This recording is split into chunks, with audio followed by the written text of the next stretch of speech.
Oh my God, Okay. Tomas, how are you? Hey, it's good to be here. Thanks, Chris, for having me. Thanks for doing this. Where are we with Chronicles of a Wandering Saint right now? It's in theaters? It is, I think it's kind of ending its theatrical run right now in LA and New York, Yeah. and it's expanding to other cities right now. It's opening in San Francisco this weekend, and it's in Seattle, it's in Pittsburgh, and it's a bunch of other cities and more cities to go throughout the rest of the month. And then we're doing our theatrical release in Argentina in about a month as well. Oh, that's going to be exciting, huh? Yeah, it's very exciting. And you'll be there for it? Yeah, I'm going to be traveling in like a little bit less than a month over there for that. That's really cool. And all of the cast will come out and people that worked on it. Yeah, I mean they deserve it. I mean they've been waiting to watch the movie and see it, and they've been probably following what we've been doing, with the movie for about a year now. But now they finally get to watch it and really see their work come to life. Yeah. Well, over a year, right? Since it premiered. Yeah, that's right. It premiered in March of last year, so it's been a minute.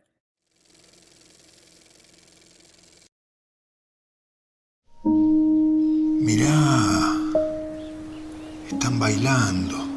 ¿Qué me mostrás? El viento.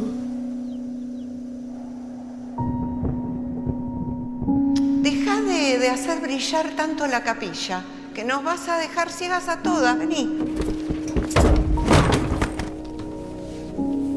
Y apareció así de la nada. Así nomás, padre. Esto no es una señal, es un milagro.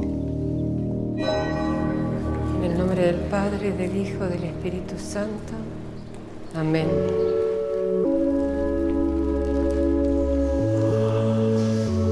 Le falta algo celestial.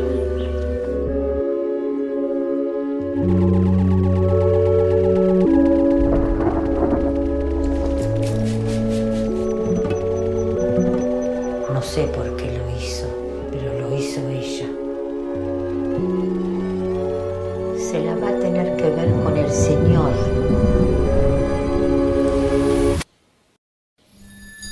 ¿Qué pasó? Vas a quemar. Este se distrae. Dale, boludo, parate un poco. Puede que sí sea, puede que no. Si vos querés que sea un milagro, lo es. Al fin y al cabo, todo es un misterio. Nadie sabe nada. El viento es solamente viento. Las sábanas son solamente sábanas.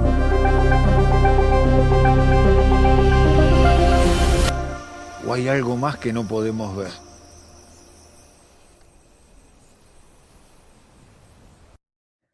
Wow.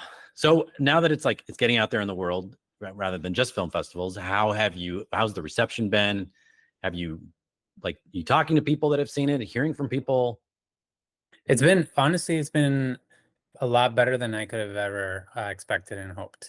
It's been, there's obviously people who don't respond to the film. I think that's what it happens whenever you put anything that you did out there. But Sure. but overall, the reception has been very positive, and I'm really happy with how people have taken it into their into their mindset, and walked away from it kind of feeling mostly pretty good. Yeah, I mean, I think it's your first feature, so Yeah. I'm sure any slightly not 100% positive review crushes you. But I remember when you did the AFI seminar, it was at 100% on Rotten Tomatoes, and I just checked it, and it's at 96%. Yeah, So exactly. Yeah. you must be crushed. Although Yeah, that no, is- no. Honestly, I'm super stoked. It's Yeah, it's 'cause still that's really amazing. high. That's Yeah. so high. Yeah, Yeah. I'm making a joke about it. Yeah, because that is Yeah. ridiculously high. And you were at 100 for so long. It was this is incredible. I've never seen it. It'd be ridiculous to expect it to stay at 100. This is amazing already. Yeah. Do you get into that? Do you read reviews? Yeah, I do. I think it's maybe it's the insecure filmmaker, like first time feature filmmaker. I'm like, oh my God, what did they say? You know, what do they think? But it is also like a really good way to track how people, because, you know, you have an intention when you make a movie, and it's really good to, I think it's healthy to line up and see how people have responded, and how, what people perceive, and compare that to what your intention was, and see what parts lined up, which parts didn't, and then how to work through that for the next one. You know, Yeah. at the end of the day, I'm just trying to learn. You know, it's my first feature, so I don't expect it to be like great. I just wanted to make something decent. You know, that was kind of my hope. Yeah. That's such a great perspective to have on it. And also, like, you make movies for audiences. So Yeah. you want to know, you can't be in every screening. So you want to know how audiences are receiving it. Yeah, exactly. I think Yeah. Letterboxd has actually been a really great tool that I think maybe 10 years ago it wouldn't have existed for filmmakers. Yeah. And it's such a cool way to see how that crowd, which is not like, you know, it's not like your general public, but it is like a much wider range than critics, for example. Yeah. To be able to kind of just see like take it like a thermometer reading of how things are panning out with an audience, and then in different screenings too, because, you know, maybe one screening did really well in Philadelphia and like a ton of Letterboxd reviewers really loved it, and then a different one in, I don't know, wherever else it doesn't land as well. You know, sometimes it's also about the feeling in the room. Yeah. Yeah. True. Especially with this film. Yeah, yeah, definitely. Yeah. Yeah. I love Letterboxd too. I love looking at the top I mean, just because the internet is such a gift. I mean, there's so much bad with the internet and social media, but Definitely. it's such a gift. Like, some of the wittiest lines I've ever seen are in those, like, those one-liner reviews. I love those. I love Yeah. those. There was one review that I really loved, and from Letterboxd, which was, somebody said, I want to hear the rest of that road trip mixtape, you know, that that Norberto had prepared. And I was like, oh, that's so great. I do wonder what would be on the rest of that on that mixtape. I think it'd be so fun to think about. So I love like seeing how people kind of, you know, emerge out of that world and what they take away from it. Yeah. And have you noticed, because, and we won't say what it is, but there's a big thing that happens in your movie, right? Yeah.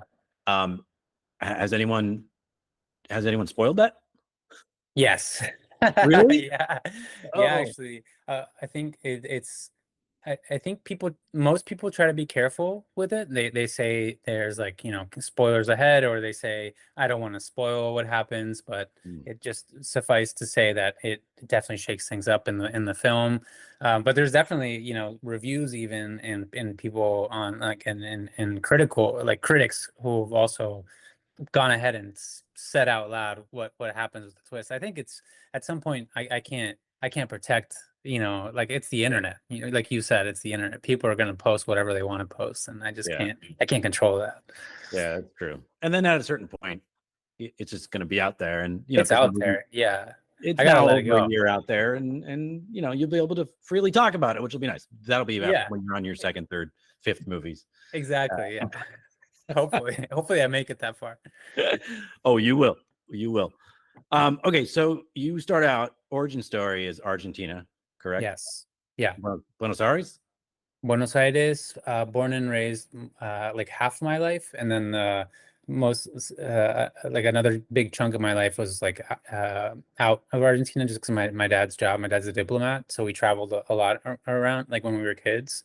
So I spent 7 years also on the East Coast, like living in DC suburbs. So it's like half and half. Oh, so were you, like, attending White House events and things like that? No, definitely not.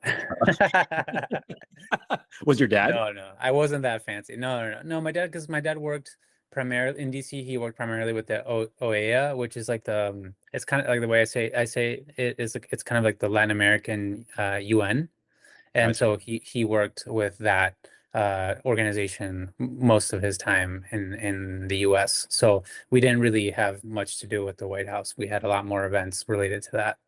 Yeah.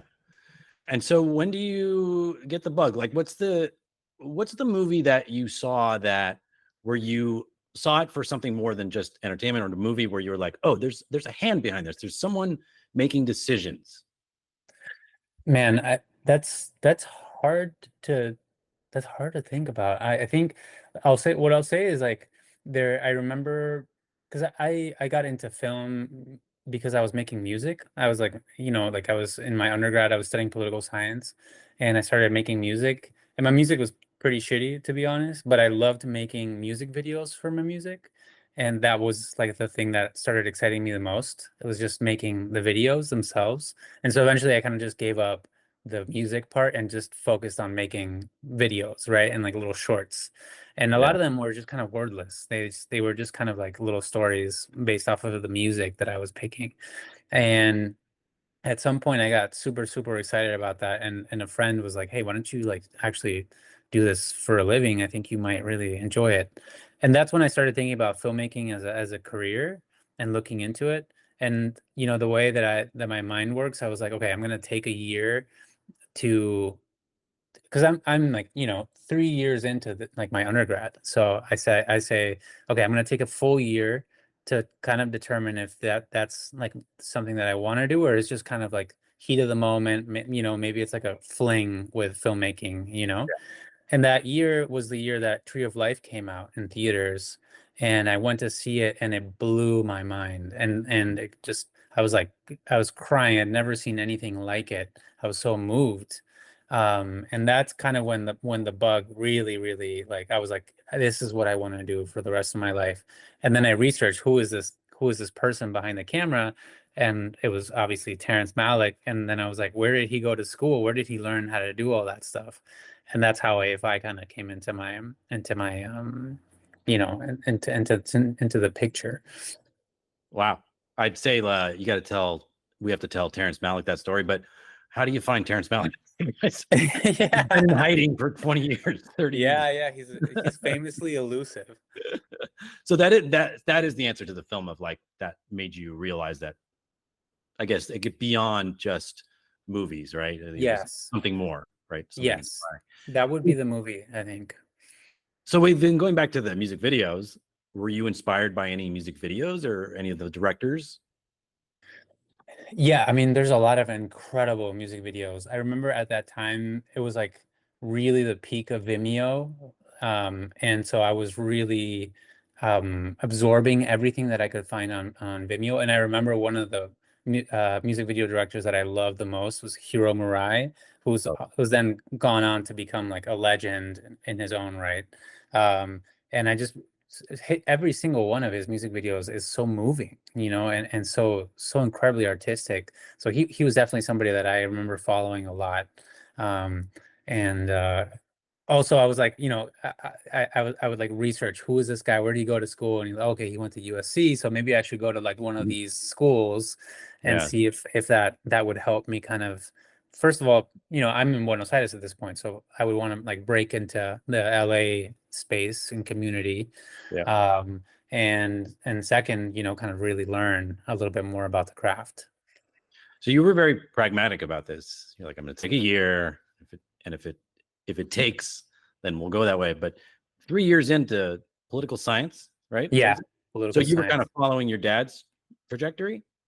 Yeah, I think at that point I didn't feel like I wanted to be a diplomat per se, but I was very interested in political science theory. So I think if anything more on the journalism side, or even just like the political theory side, like writing books about theory and stuff like that was the most appealing stuff. I think the more that I learned, the more I became disenchanted with actual political parties and the party system and stuff like that I felt like was kind of ephemeral. It would like things just change so quickly, and it doesn't really create much lasting change. And it was there that I really felt like I discovered culture as the most important political tool that people have, that society has as a way to kind of change our value system, and not just like a quick political party change that lasts 4 years. What do you mean by that culture? You mean art, or do you mean? Well, yeah, exactly. Art. Yeah, absolutely. Yeah. Oh, interesting. So you by studying it, you were studying cultures that were affected by the art of the time, and how exactly. Yeah. So I ended up making my political science thesis about like a art movement in Argentina from like the 20s and 30s that was like a labor, like went in line with like the labor movement of the time, but really like depicted working class conditions in a way that had never been depicted in Argentinian art before, and how that really helped change a little bit of the value system in Argentina and Latin America as a whole. So I was really intrigued by the way that art could change your mind without having to convince you, but instead of like by moving you, it could make you think and be engaged in a different way than like the political system ever could.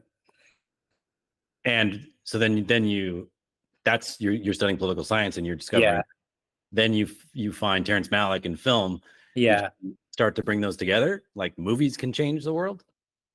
Yeah, so that's kind of how all of that really came together. I was like, those two dots were connected for the first time in that like third year of political science, and so that eventually I realized that I could best serve my purpose or the world in in a small way by doing what I love the most and what I felt like I had the most that I could contribute with, and that was film and making films, and not necessarily like political films, but films that move you or hopefully make you rethink where you're at, and where you fit in this world.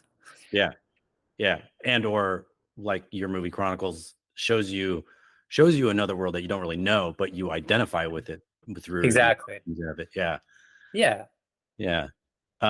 And that's a good sell, right? Probably when you're telling your dad that you're changing your career path. Yeah. You're like, no, it's still political, but it's movies. Exactly. No, I mean, fortunately, my parents were really supportive, and my mom's an artist. She's a painter, so she really got it, and it was like it was like they both understood, kind of where I was coming from, and they could see how passionate I was about it. So they were very supportive. They did say though, we're not going to pay for you to do that anymore, So if you want to do that, you go for it, but we've already run out of money at this point. Good luck. Let us know how it goes. Yeah. But you got into AFI first try, right? Yeah. Okay. And so then was it your first time coming to Los Angeles, relocating for AFI? Very first time ever. I had never been to Los Angeles, and I arrived, kind of 2 weeks before starting school. So it was a very exciting time. Yeah. Was there any kind of like, culture shock, or I mean, what was your first reaction to the city? First of all, I thought it was massive, like so spread out. But then, I think those first months here, I guess, I am here right now. Yeah. They really kind of filled me with this kind of wide-eyed wonder of like this kid fresh off the boat from Argentina. Because starting at AFI, like those first few months, we had like Damien Chazelle come in and show us La La Land, and Barry Jenkins show Moonlight, and Sofia Coppola show The Beguiled, and so it was, and Scorsese was Silence, and so suddenly it was like, what a good wow, year. Jeez. It was a great year. It was a great year.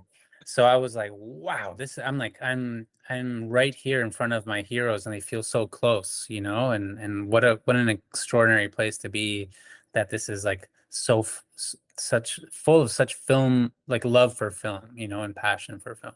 Yeah. Do you remember the first time you saw any of those like iconic things that are in LA, like that you've probably saw in movies, like the Hollywood sign or movie studio lots? Like I still get that. I'm an LA native. I still get that when I see the Hollywood sign, or when I go on the Paramount lot. There's something magical about it. Absolutely. I think the first experience that I had, I think I was like a very big Lynch fan. I still am a very big David Lynch fan, and so one of the first things that I did was kind of drive out to Mulholland Drive and just take a trip down Mulholland Drive and be like, wow, this is so cool. And I still do every now and then, just because I love that movie. And I love kind of the mystery also that LA has to offer beyond like kind of the glitz and glamour that has already been shown so many times. Yeah. Well, and then quickly, just because I know how AFI works, it takes over your life and you have no time to look at the city. So it's like, it is all consuming. It is. It's kind of good, I think, for especially people that are relocating, like a big move like you did. Yeah. give you structure, forces you to meet a whole bunch of new people, your new family. But let's talk about those first days, right? Like you're meeting everyone. It's a lot to take in, I assume. It's so much. Yeah. It can be overwhelming for some people. Some people are more social, maybe. How did you deal with it? I was so nervous. I remember coming to AFI and for me it was like this feeling like, they've handpicked the very best of like from all around the world. And I was like, I don't my goal was to not be the worst director in my class, and and just show up and not be the very worst. But if I was the worst, it's okay, just to make it through first year. And I remember the most nerve-wracking day was the real day, which you were hosting, obviously. And so seeing everybody's work and waiting for my work and being like, wow, is my stuff gonna be like, is it because that's how people start to really team with each other, is based off of what they like when they see like people's work displayed on the big screen, and you're showing your work for the very first time in front of 120 people of your peers, and you want to impress them. And so it was very nerve-wracking. I was so nervous. Well, most of the class had never had their work shown on the big screen. Yeah. That's one thing. It's huge, right? And then the peers that you're about to spend 2 years with and you're trying to impress, now you're showing it to them. A lot of people haven't shown it to an audience. So there's like so much that's a new experience. Yeah. That you're so exposed in front of these oh people my you're God. trying to impress. Do you remember what you showed? I showed I showed a clip from the short film that I finished right before AFI, which was kind of my the central piece for my application. There's a short film called I'm Buenos Aires, and I showed like 5 minutes from it. Or I don't know, I don't remember what the limit was. I think it was 5 minutes or 3 5 minutes. minutes was the max. Yeah, and the people that showed all 5 minutes, I was always angry at. you might have been angry at me. It was always the directors, because they needed to get every director. frame in there. Like, it's important. Yeah. Yeah. Like 5:06, squeezing those 6 seconds. And then you do it, and then you're like, okay, there's the relief. But there's then the first break after your screens, right? Because that's during the breaks was when everybody would go find each other and talk. Yeah. Do you remember what that reaction was? Yeah, I remember a couple people coming up and being like, "Wow, I really loved your short. We should talk. We should continue to work together. We should team up for cycle 1 or cycle 2 or whatever." Yeah. So that it was cool to feel like at least some people had found what I did interesting. Yeah. I know that's such a tough day, and you know what? They don't do it anymore because Really, what? After COVID, they didn't do it during COVID, obviously, and then when they came back, they just were packing the schedule with more, Oh wow, I feel like that's such an important moment where you get to really get to know your class beyond who they are as a person, but also their work. Yeah, well, I think it's so important. And it would quickly, over one day, a very long day, Very long day, everyone would get to know each other a little bit, right? Yeah. And now the classes, like, sometimes they'll go to graduation and they'll be like a director that was like, oh, I've never met that screenwriter. I've never had. Well, I don't even know who that person is, which is unfortunate. But I think it was that they did hear some, kind of what you're alluding to, which is it created some real insecurities with some people. For sure. I get, but that's built into this, any school, any art school where you're sharing your work, right? You have to be vulnerable. So I think it's a great way to get through that, deal with that, get over that very, very early on, because what's the next thing you got to do very early on is narrative workshop, right? Which is exactly, which is even scarier. But then scarier. It also just it mimics kind of your it felt very much like the very first premiere that we did at South by last year, where you're so nervous. It's the first live audience and you're going to screen your movie for the very first time, and it's the same jitters, it's the same nerves. And so I think you have to be prepared to go into the real world where people are going to have their opinions, and they might not necessarily all love what you do. And that's just kind of part of filmmaking. I think it's important to exercise that in school. Yeah, and kind of to embrace it, because those moments are like, they're visceral and they're exciting, in a way. Yeah. Right. Yeah. It can be scary, sure, but like they mean something to your life. Absolutely, 100%. I think it's so important. It's crucial to get through that experience. But narrative workshop, like you said, was another opportunity to feel those nerves, and that came really quickly after. So wait, so because like this is a a podcast for the general audience, the world, not just AFI people, you explain what narrative workshop is.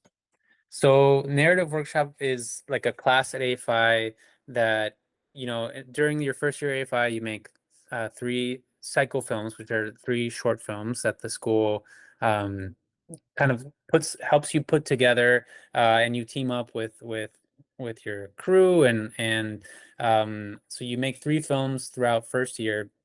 And every time you finish your film, you screen it in front of your entire class in the school's theater, and you and your team sit up at this on the stage.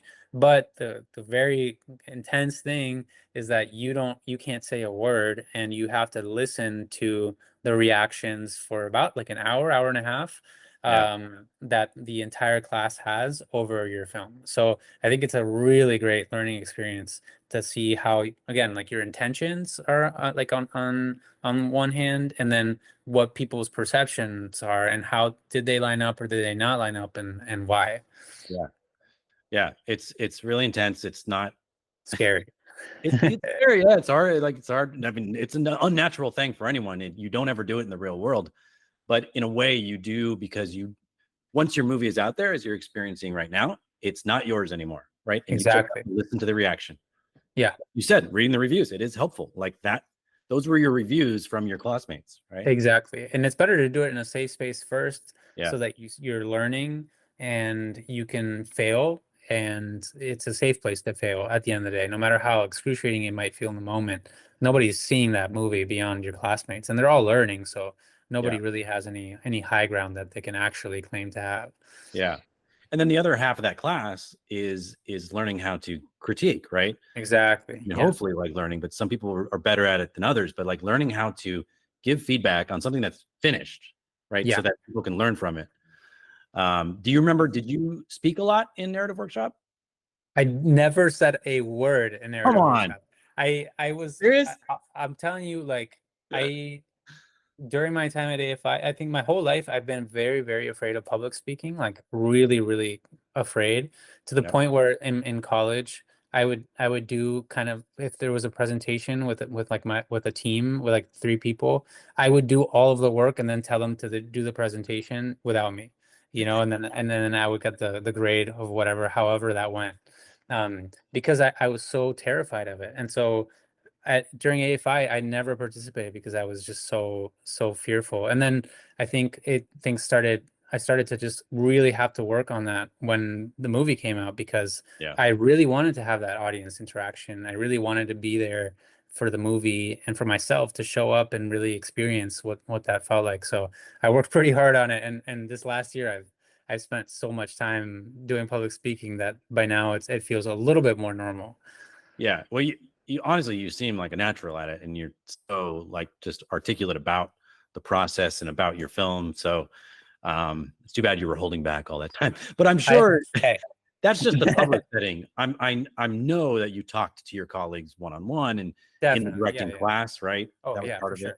Yeah. Definitely. Yeah, but I was always too scared when it was like 100 people in that classroom. I was like, nope, I'm just gonna sit here quietly and listen.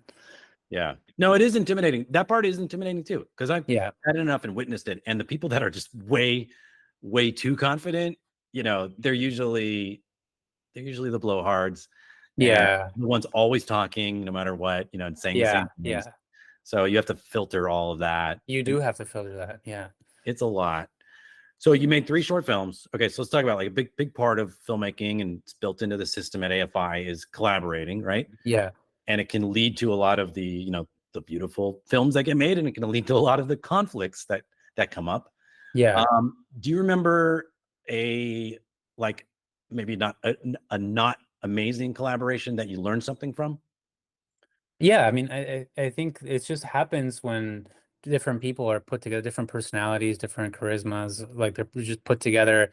And I remember just having this kind of very naive like feeling that, if you stay positive, people are gonna like you. And it's not really not really the case, you know. And some people you'll just rub people the wrong way, and it doesn't matter exactly why. It just doesn't work out all the time. And then production is tough, and things go wrong, and then and tension is high. And so there was definitely experiences at AFI that were there was conflict, you know. And then you have to learn, I think a big part of being a director is also learning how to work with different personality types, and learning how to communicate to different people in different ways. And some of those bad experiences were things that taught me, you know, like, okay, in the future I should definitely not do a one size fits all approach to people, and really try to understand who I'm talking to, who I have in front of, and how to get them excited in their own way about the project, so that they have agency as well, in the process. You know, I think that's the biggest thing, is giving people agency, and that was like a really big takeaway from those experiences. That's really well said, especially about communication. That change, you know, especially for a director, you know. Yeah, right, that applies to anyone you deal with. You deal with so many people, but if you just think of actors, like they each have their own way of taking communication, right, and communicating. So you have to, if you're a good communicator, a good director, adapt your communication to their style, right? I think it's crucial. I think it's crucial because everybody's coming at it from a different place, a different point of view. And so I think a good director tries to get them excited from what they can bring to the project. I think at the end of the day, like, as a director, you might be misled into thinking that you lay down the law and whatever you say is what is gonna fly. And that's really not the case. You really, there's so much convincing, you know, and getting people excited and getting people on board and giving people agency to bring the unique flavor and the unique talent to your vision, you know. And I think you really have to engage them from that point of view, and not just be this like dictator, because otherwise you're going to be an asshole and people are going to resent it, and you're going to end up alone. And that's no way to work, you know. It's just not fun anymore. Right. You're right. There's this misconception that directing is telling, which some people do it that way, whatever. But when I've witnessed, I think some of the best directors, it's listening, right? It's absorbing. What are people feeling? What are you trying to get across? And then, okay, now let me communicate what I'm going for. I remember being on set, and I think a cycle 2 set, and I remember a directing fellow who went with me, RJ Dawson, and I remember seeing him approach the actors, and he was like really quiet, and spoke only so that only the actors would hear what he was saying. And he was so concise, and like he would just say something really short and sweet, and the actors, I think, felt really safe because they weren't exposed to the rest of the crew with the note, and being like, wow, this is great. I learned so much from just seeing him do that, because I was like, I never do that. I always like shout from the monitor, you know. and so do it again and do it right. Yeah, you know, or just like, try this, try that. And it's like, no, like, walk over, because it just shows that you have respect for their craft. And then keep it short and sweet, because if not, you're just kind of like giving them a brain tangle, you know, and they just kind of end up getting more confused than they were in the first place. So short and sweet and quiet, I think it was like such a great like learning thing that I picked up from that set. I love that you learned from one of your colleagues, one of your classmates. Definitely, 100%. So besides then RJ, who's a teacher, or let's just say, like, what was something that you learned in that first year that you would like kind of cracked your mind open to, like, oh, like that light bulb moment of filmmaking?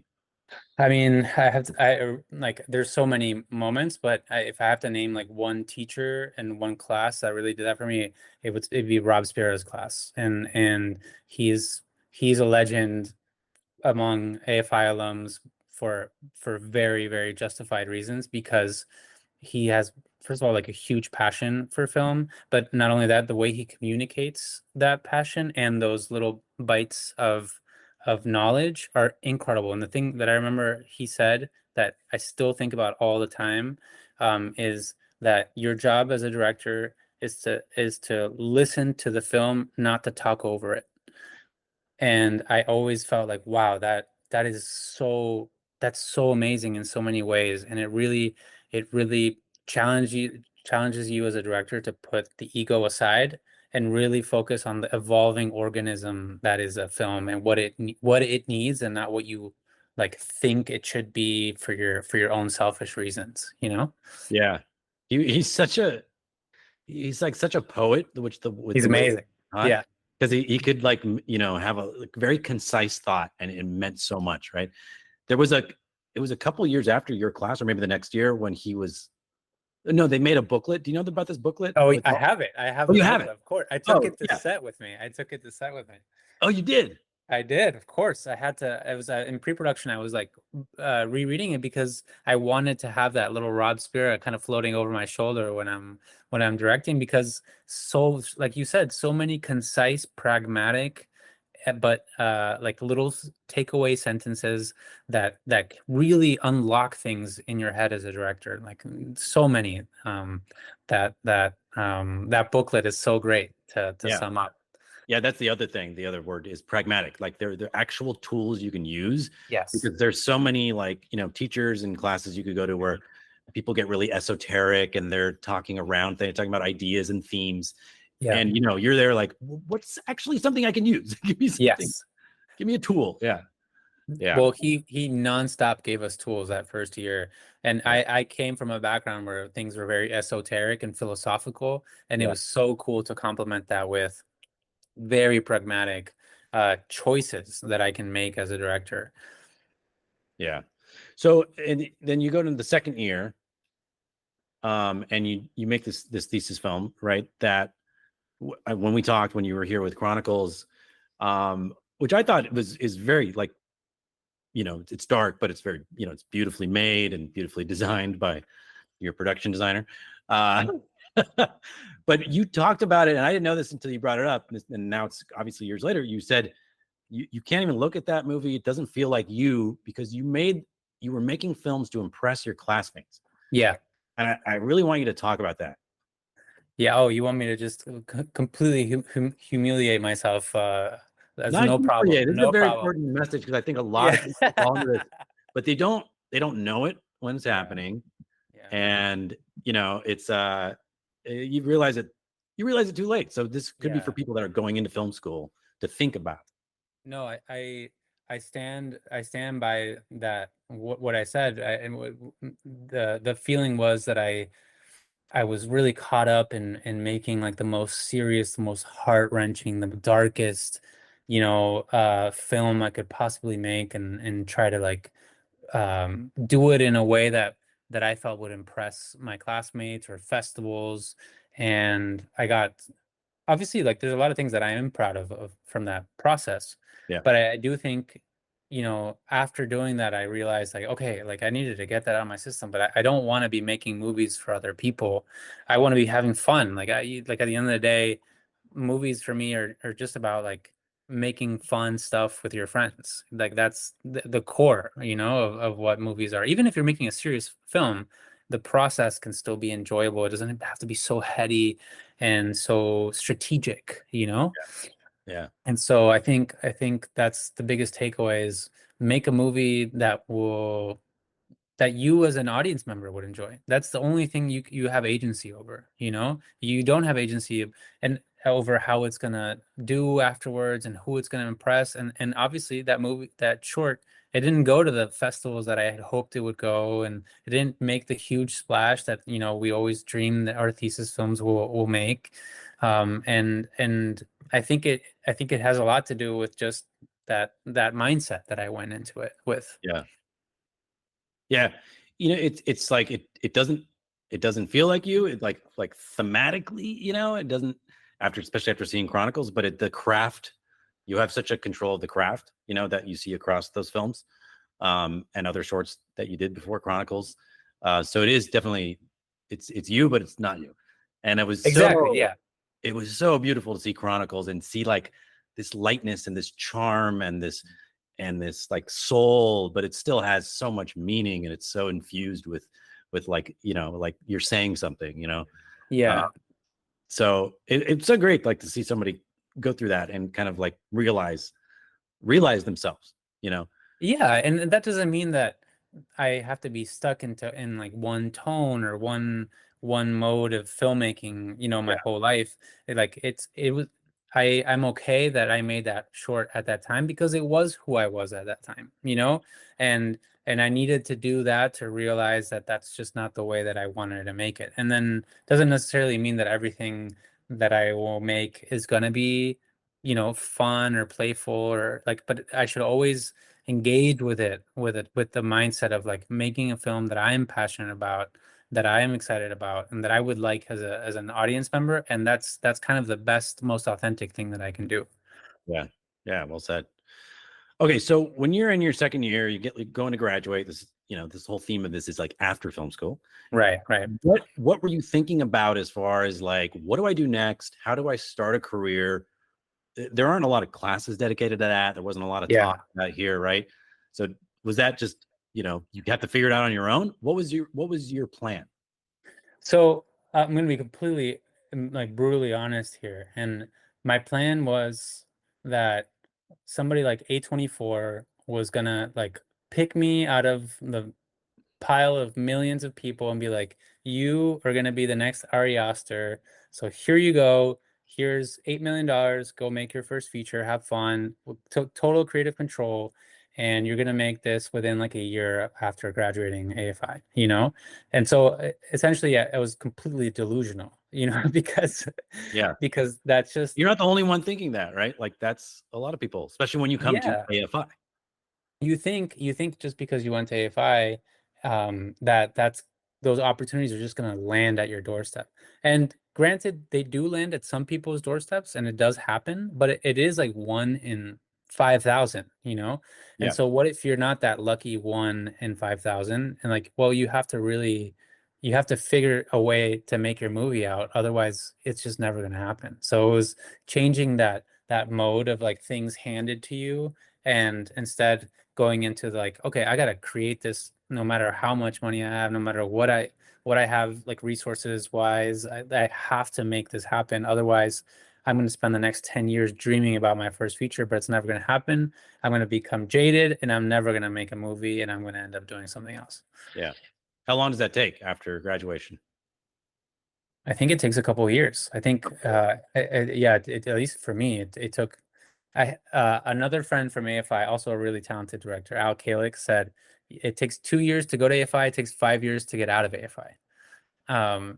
And I was like, that like is a Rod Spirit quote. I love that. Yeah, that's spot on. That is spot on. And so I feel like that's pretty consistent with me. I think maybe it was like 3 years for me after I had enough rejection from festivals and film funds and financiers and stuff like that, where I was like, oh, okay, you know, the rejections are overwhelming the overwhelming majority here.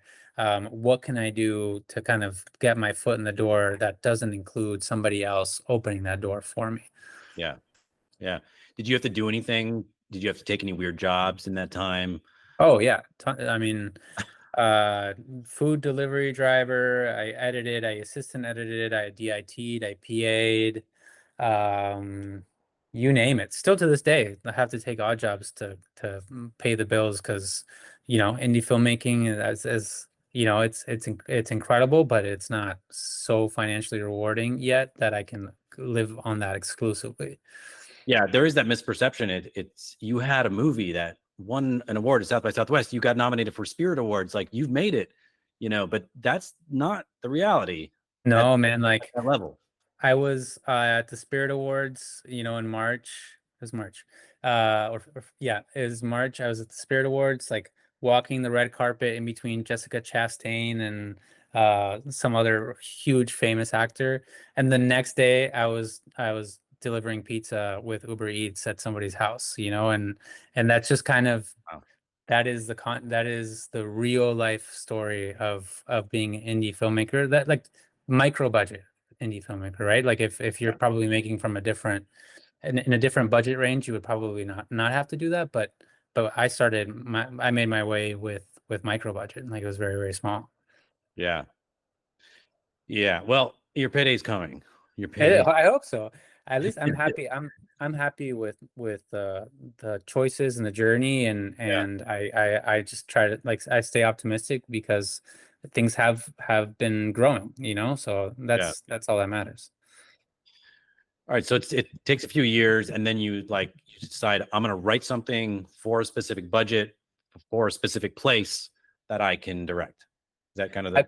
I mean, you're making me sound smarter than I was, because my first instinct was like, it's like towards the end of the school year, second year, so towards graduation.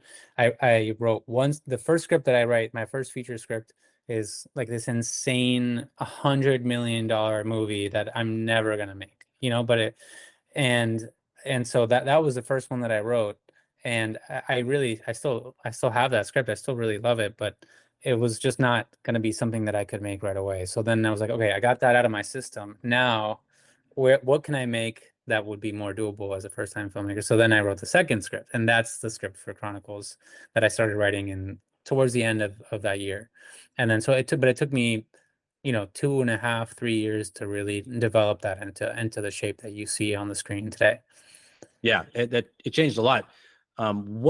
What changed it? Was it people's notes, or was it your own, like, oh no, this isn't exactly what I want? Or was it the practicality of like, oh, I need to keep whittling it down to make this shootable?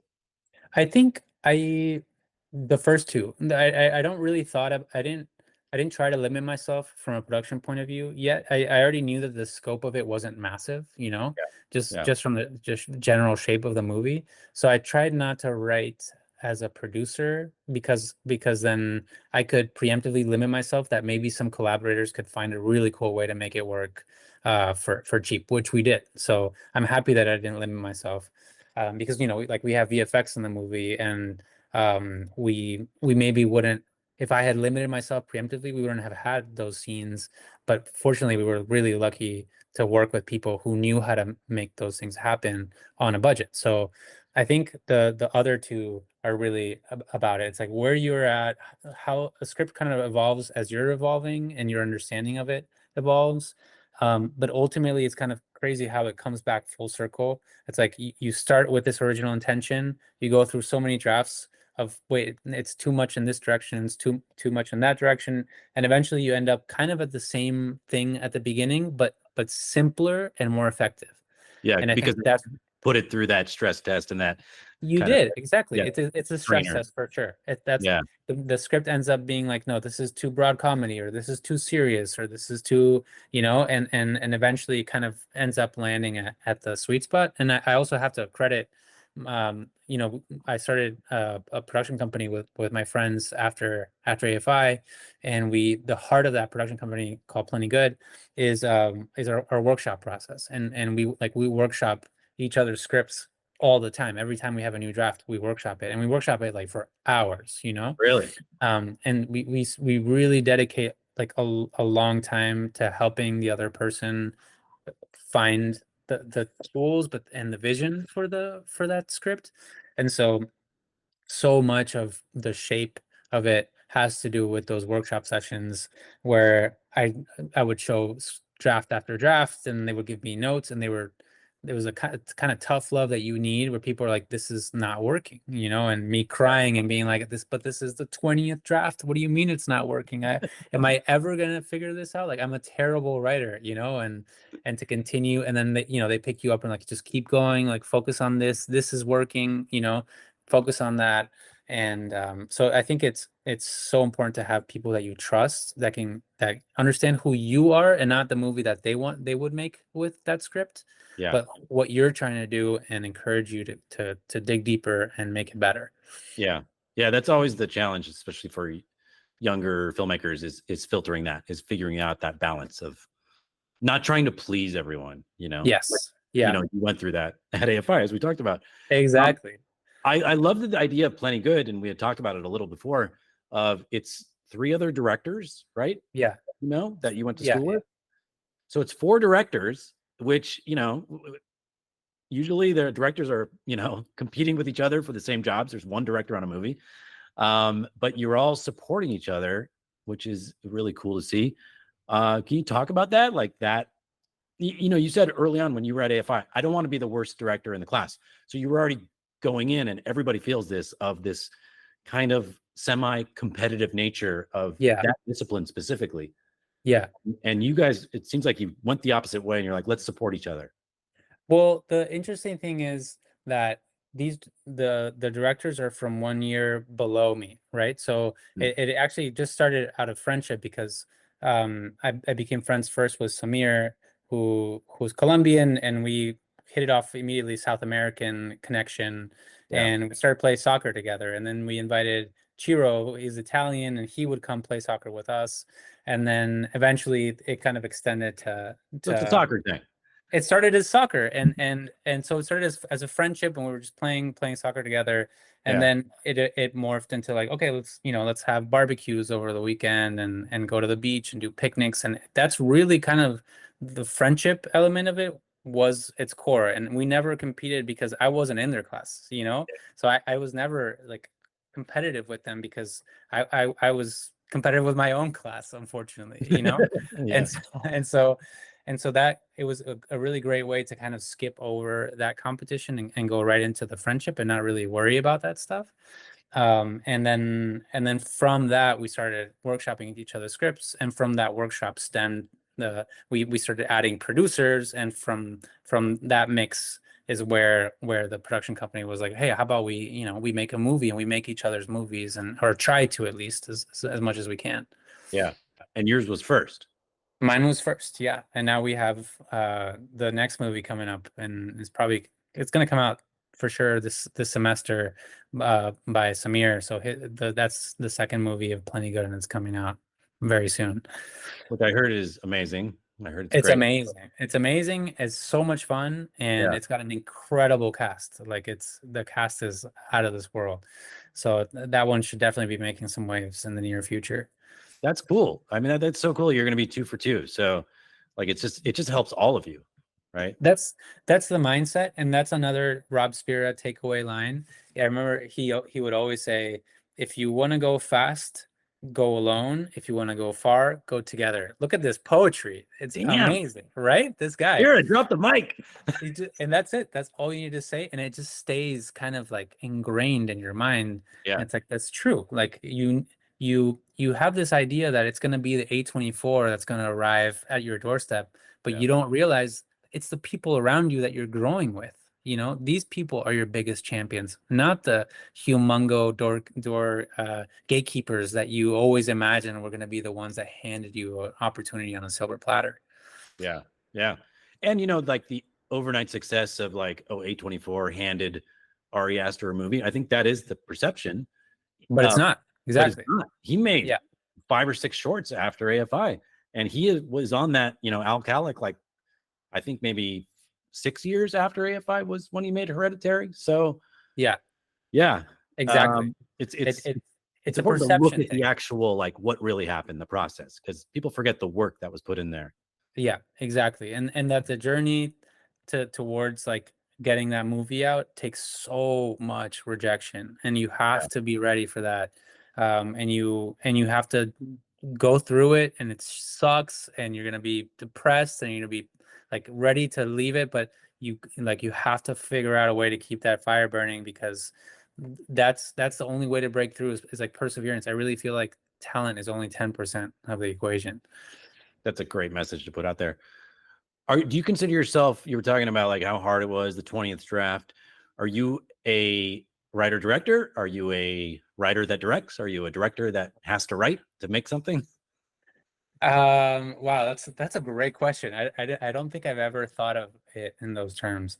I feel like I'm a writer director because I do really enjoy writing. You do. And for me, they're so intertwined, because when I'm writing, I feel like I'm just directing on a page. I'm directing in my imagination, and so that's the way that I look at it. Like they're kind of one and the same for me. Like I'm already visualizing the movie and how it looks and what the actors are like I'm thinking about the blocking as I write, and just because I think I'm a director at heart, and I write because I love directing so much that I want to direct on the page, Yeah. So you're writing in a very visual way. Yeah. Like how you see it. Yeah. I love that. Usually it makes for a more entertaining read. You would think, though, but I I will say I've learned to pare down my descriptive language. That was another like great learning lesson for mentors and friends. That Yeah. it's like you don't need to fill the page up with an endless description of how this looks. I agree. Yeah. That is because as a reader, you're like, oh my God, somebody kill me now. You know, that's just that's so When you turn intense. the Just get page to and the point. it's a block of text, you're just like, oh. The art form of screenwriting is to elicit imagery with a single word or like a quick strain of words, and you elicit everything that you would write in 3 paragraphs. And I think that's where like the artistry and the craft of screenwriting is like its own beautiful work. Yeah. You know, you talked about that the big $100 million script that you wrote early on, and you still love it, right? Have you read it recently? I like 2 years ago. No, it's in a drawer somewhere. I wouldn't just hide that. I would let people see that because you know, you connected with John Patton Ford, right? To do that Spirit Award thing. And that reminds me of his story because he wrote this, like, he was so like distraught. He wrote this kitchen sink script where he put everything in it, big movie that he knew he would never make. And then that's the script that got on the blacklist, right? Launches his career. Then he writes the small movie, Emily the Criminal, that they let him direct. And now his next movie he's directing is that big movie. I mean, I think that is probably more like kudos to John for being a really good writer, because I can't show this big script. It's not ready to show. It's like not in good shape. You know, I believe in the project. I believe in the premise. The idea, but it's definitely not refined to be showable yet in any way. So that's why it's you know, neatly tucked away in a hard drive somewhere. All right. But you are for now, you know. You're working on something though? Yeah. I'm writing 2 English language scripts right now, and that I'm hoping will be a follow-up to Chronicles. And so I'm hoping to have that kind of set by the end of the year so that maybe I can shoot next year. That's kind of the hope. I'm just going to knock on wood and hope that timeline ends up being kind of like that.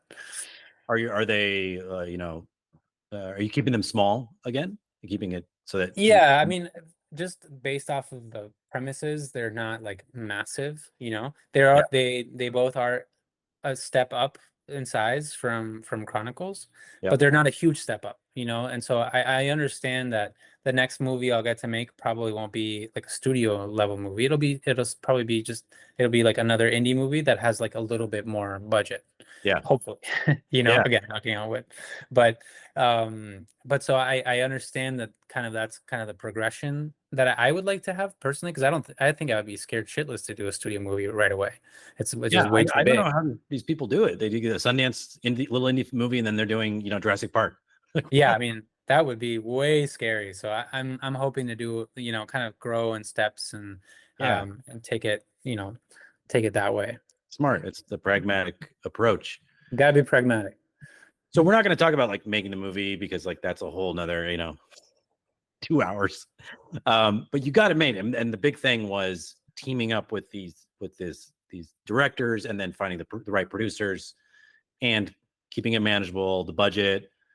I mean, like, what was the one thing that where, you know, it was like, okay, now we can make this? Was it an influx of money?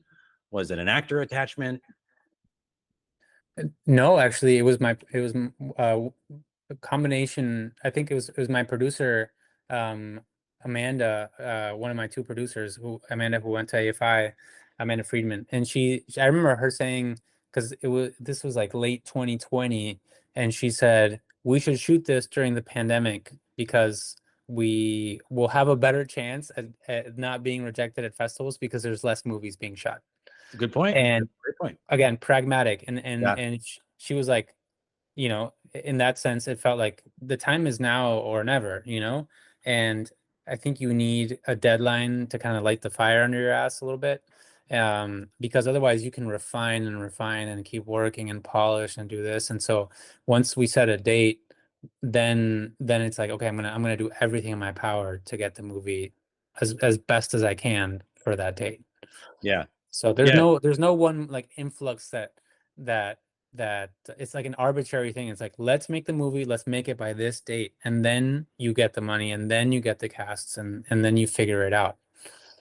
That's great. So that's the lesson in there, is like plant a flag, and like now we all know we're like it's real now, Yes. and that's the direction we're going, right? Yes, because the train the train needs to be moving for the financing to hop on board, for the cast to hop on board. Nobody hops on board like a stuck train, you know? Right. And so you like you need to get it out of the station and push it, and if you have to, you know, if there's no engine that can fire it up. So it's I'm going really crazy with this metaphor, but you understand. I was gonna say it's like a Rob Spearism. It's like nobody hopped on board. It might be a Rob the Spearism. train. The train has to start Train moving, man. metaphor. It's the only way. It's the Yeah. only way. Yeah. So that's great. That's great. And so what does it do for you after? Like, for us to witness it, it's like you won this award at South by, it was amazing. Then the Spirit Award nominations, and now distribution. What has it done for you personally? I know that you still have to do like real jobs, like, real jobs, whatever. Like you're doing non-directing work. Yeah. You have representation now. Are you taking meetings? Yeah. So I'm definitely doing. I think the coolest thing about the movie, having done all of that, is that it kind of made a little blip on the radar of the industry, right, for the first time. So even though it's not like this massive thing, it's considerable enough that it helped me get representation, and I'm being sent out to a lot of general meetings, and I'm meeting with producers and financiers and people who could be interested in the next project. But ultimately, I think what it did is give me the confidence to say, like, hey, I've made a movie before, Yeah. And so when I talk about making a movie, I don't feel as much of an imposter as I did before, and it's like, look, hey, this movie exists, it's a real movie. We made it. I've already directed one. I know kind of what to expect. And I feel like I want to keep doing that. And it gives the biggest thing that it gave me is that kind of stimuli to just kind of an encouragement to just kind of keep going, because you have like a little bit of heat in the moment, you have a little buzz, but then the next cool director comes up and they have like an amazing movie and they make a splash, and it's everybody has like their 15 seconds, and Sure. So you can get very quickly lost again. So the biggest thing to take away is that, like, hey, it worked, like this experiment worked, and now you just do it next time, try to like scale up a tiny bit next time and just keep going. Yeah. You're not afraid to do it again, slightly bigger, but also like taking those meetings, and like people take you seriously now because you have, I always tell, the recent people about to graduate, get a feature film made. And you're a great example that I point to now, whatever it takes, smuggling money into different countries. Don't tell people about any of that. No, I don't tell people. That was just an arbitrary thing that I pulled out of nowhere. No, but like just get the movie made, the Werner Herzog way, just buy some bolt cutters and like break every rule.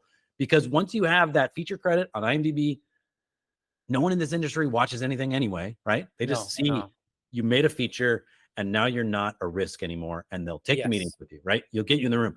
I mean, you're a next level because you won the awards and you got the nominations and everything. So people are taking you even more seriously. But that's got to mean a lot, right? It does, but like you said, the most important thing is that you made your first movie. Now you can confidently say, I'm a feature film director, and not feel like you're lying about it, And so I think that like the advice that you're giving is the best thing. It's like, what would Herzog do?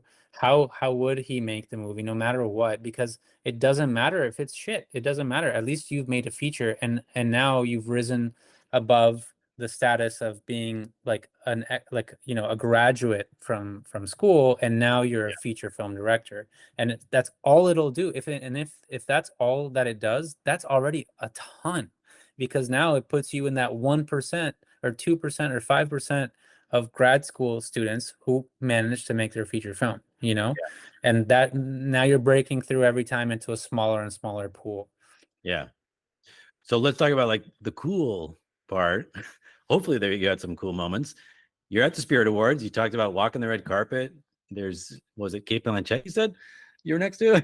No, it was Jessica Chastain. Jessica Chastain. Yeah, no, it was incredible. I was like, she's amazing. Well, did you meet anyone? Did anyone come up to you and had actually seen your film and talk to you about it?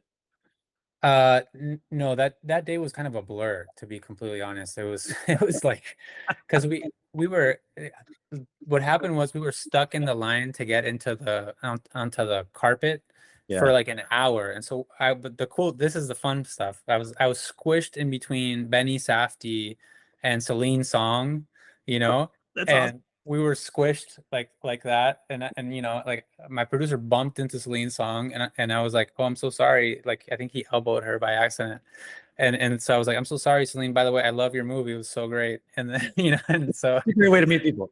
yeah, and so it's like kind of those little surreal moments that are like, wow, this is really crazy. We're kind of like in the same world, even though, you know, they're obviously like much more recognizable names, but it's really cool to have done that. At the awards themselves. Like, yeah, we got in with barely enough time to like eat before like the show was already starting, and then all I just remember is being insanely nervous.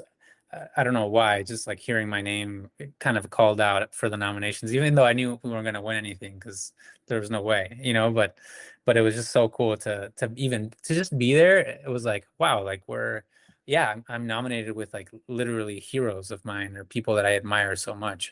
That's the coolest thing. That was the really cool thing.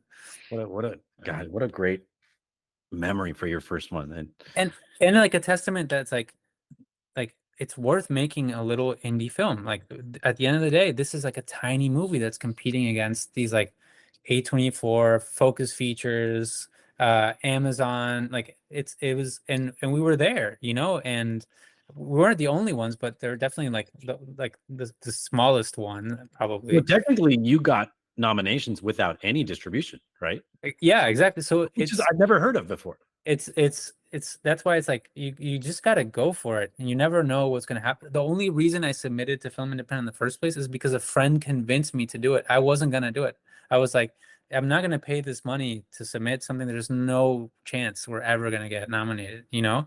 And she convinced me. Shout out to Beto, who convinced me. It was like, please just do it for me. And I was like, fine. And we submitted, and then it's insane what it did for us. So like, just you have to send that Hail Mary, and if you send enough Hail Marys, I think one of them might land, you know. But you got to send like 100 of those, and one will stick. Very thematic to say Hail Marys with, you know, it's Chronicles of Wandering Saint. on theme. But again, because like you've been a great, like, I'm just so glad that you did all this, because I can point to you for all of this stuff. But I tell people now, I didn't know that you could do that. You could just submit to the Spirit Awards.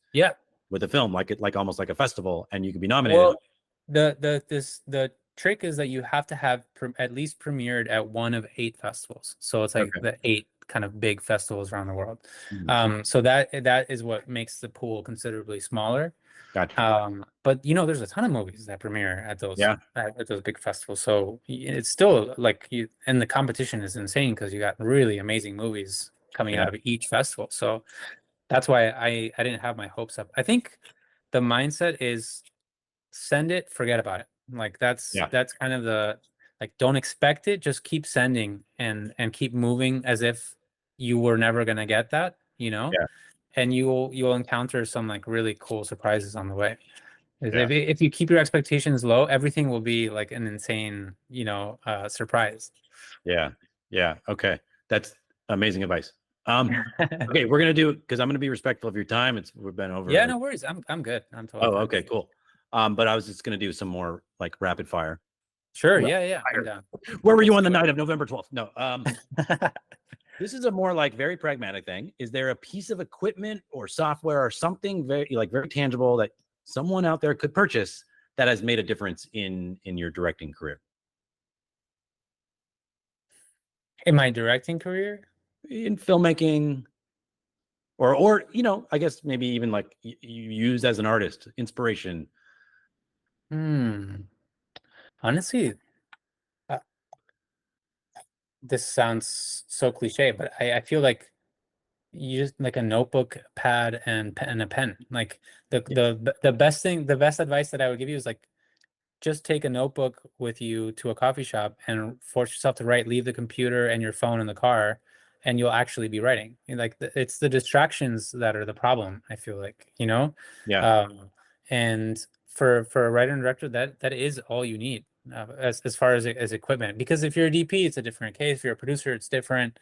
If you're a production designer, there's different things that you can get. But as a director, I feel like software, no, like, and I storyboarded my whole film on like pieces of paper, you know, Really? and yeah, and I think so. Your capacity to visualize is your biggest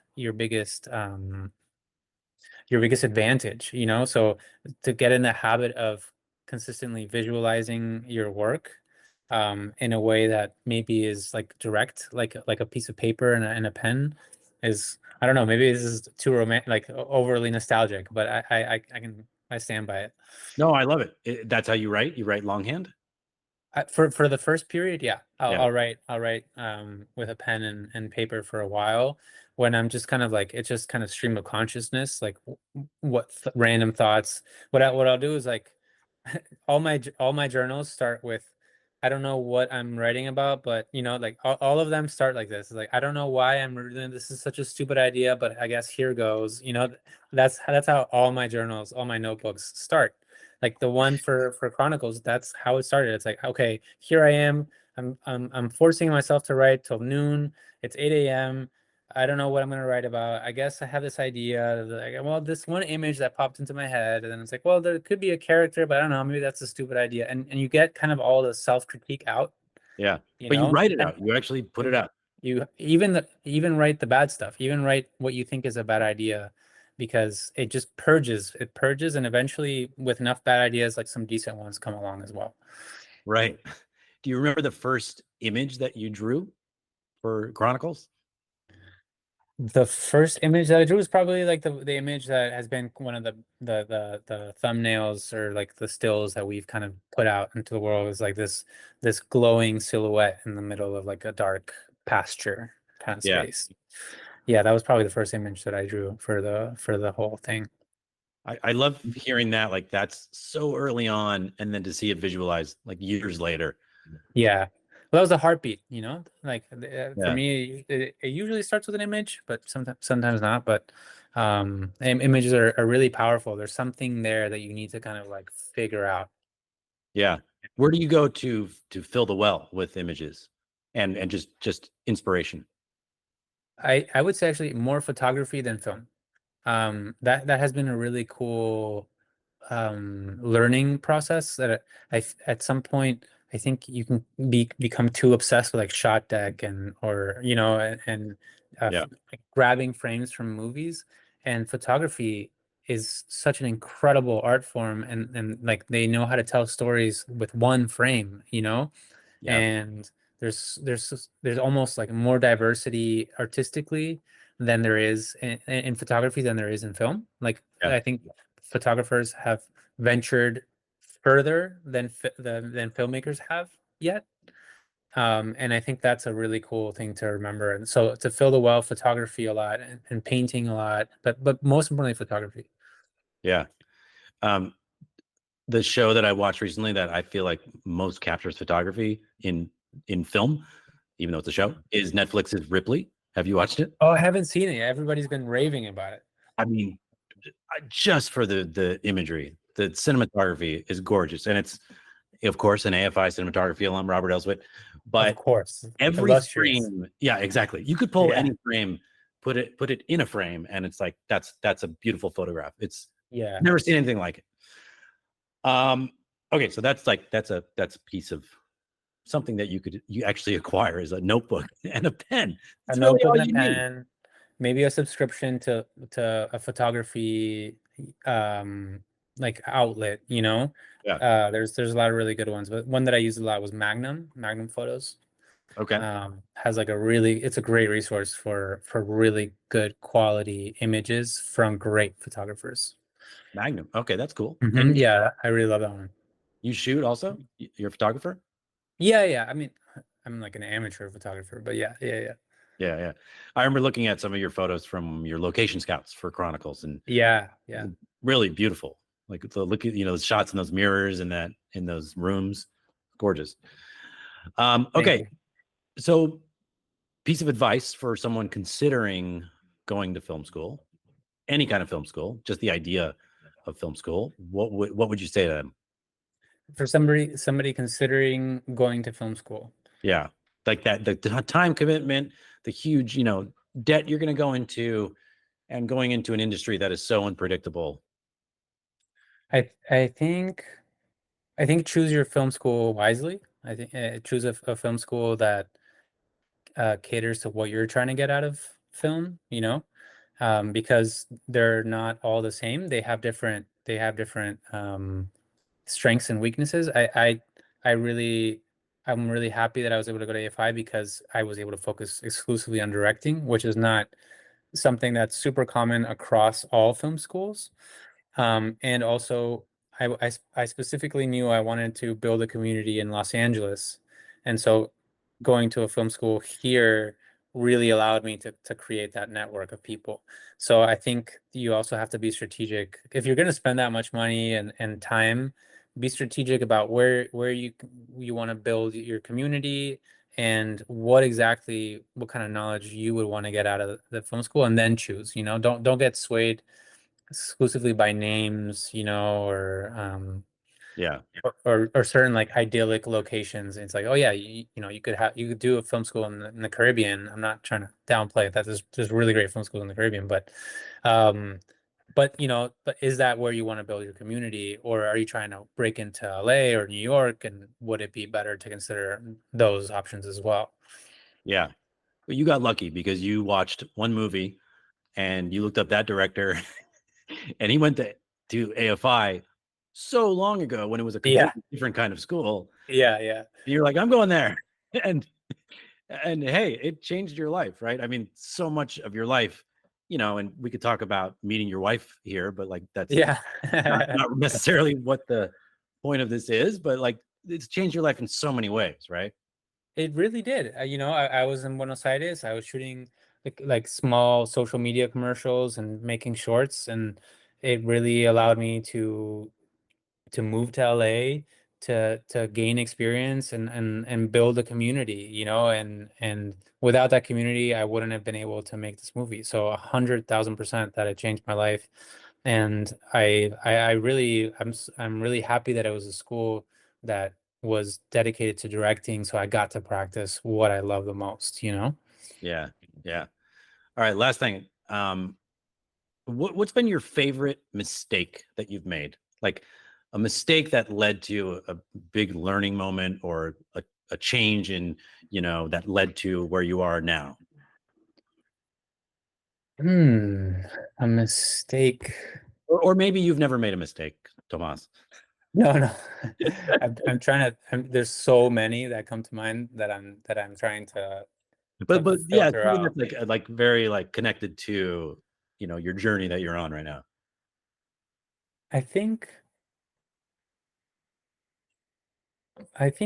it would just have to be like, just boils down to intention. I think making stuff for other people is the thing that I regret the most. Like writing a movie that I think will impress other people, trying to direct a short that was meant to impress other people or to provoke, or I think that's the biggest thing, is so much time is wasted trying to figure out and decipher what other people want, or would be impressed by.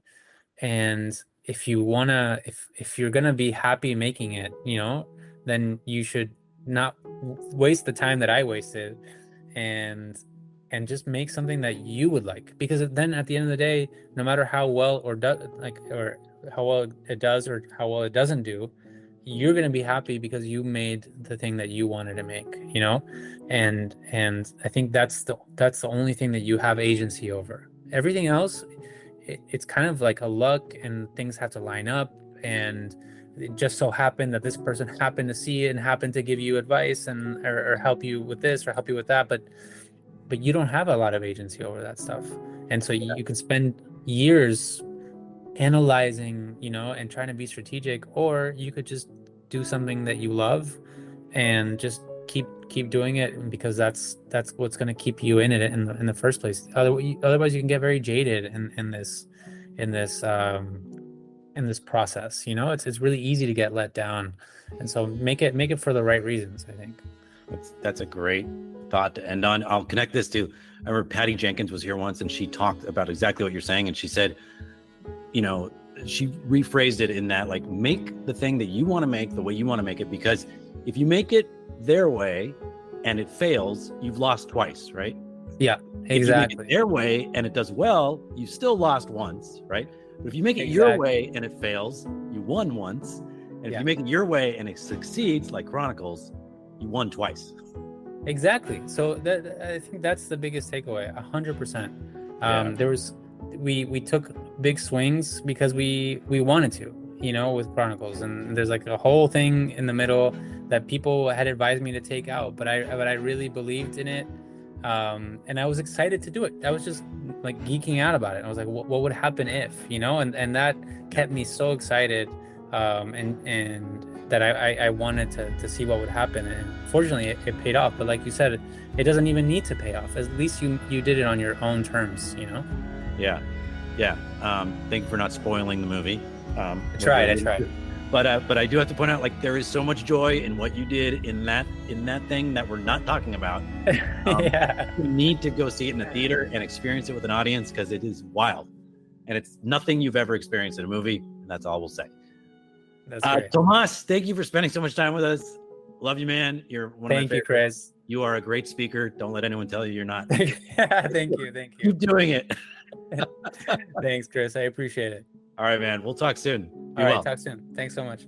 Thank you for tuning into the After Film School podcast. If you're interested in supporting the show, please reach out to us. For more information and to join the conversation, visit our group Telegram channel, After Film School Podcast, where you can ask follow-up questions and engage with our community. The link is in the description.